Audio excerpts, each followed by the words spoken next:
নিজের অক্ষমতাকে যাচাই না করে, কারণ বিশ্লেষণ না করে আমরা প্রায় সময় আমাদের জীবনের খারাপ পরিস্থিতির জন্য অন্যকে দায়ী করি।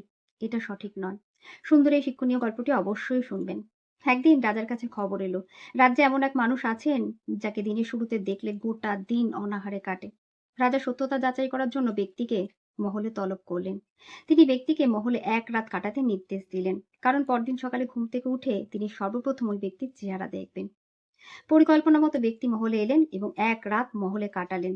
রাজা সকালে ঘুম থেকে উঠে সর্বপ্রথম ব্যক্তিকেই দেখলেন। প্রতিদিনের মতো তিনি কাজে ব্যস্ত হয়ে পড়লেন। ঘটনাচক্রে রাজা ওই দিন অনেক বেশি কাজে ব্যস্ত থাকায় খাওয়ার সময় পেলেন না। দিন শেষে তিনি যখন উপলব্ধি করলেন আর সারাদিন তিনি কিছু খাননি, তখন তার মনে পড়ে গেল সকালে তিনি ওই ব্যক্তির চেহারা দেখেছিলেন।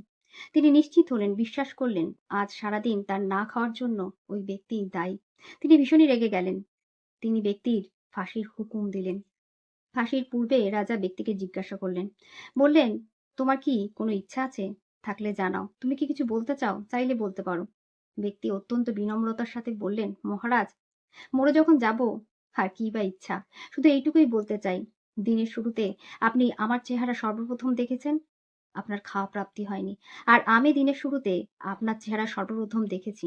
শাস্তি স্বরূপ আমার প্রাপ্তি হলো মৃত্যু। মহারাজ, আপনি বিচক্ষণ। এর থেকে বেশি আমি আর কিছুই বলতে চাই না।